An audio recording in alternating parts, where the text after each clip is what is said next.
In the modern world, there is one object that is likely the screen you illuminate most often each day. Your window to the world, and a mirror to your subconscious. This object is your mobile phone. And your phone's wallpaper is the most direct, energetic declaration you make to yourself every single day. The wisdom of Feng Shui is not just applicable to physical spaces, it applies equally to our digital spaces.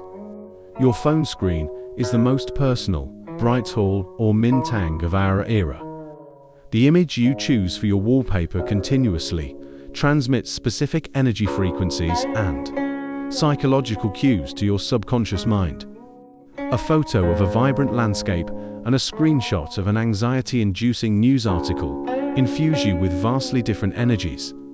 Choosing your phone wallpaper is a conscious opportunity to program yourself, determining what kind of energy you wish to be surrounded by each day. So, how do you choose a wallpaper that brings you good energy? Rule 1. Choose images of upward movement and growth. For example, a majestic mountain peak, trees growing upwards, a soaring bird. These images can stimulate your yang energy, bringing positivity and ambition. Rule 2. Use your inner 5-element lucky colors. In episode 22, we found our own inner element. If you are a wood person, you can use more green-toned wallpapers. If you are a water person, blue or black tones will help you feel more tranquil and wise. Rule 3. Avoid using cluttered, broken or aggressive images. A picture of a cracked screen or a close-up of a fierce animal will, on a subconscious level, create an energy field of instability and conflict. Simple, harmonious images that make you smile are always the best choice.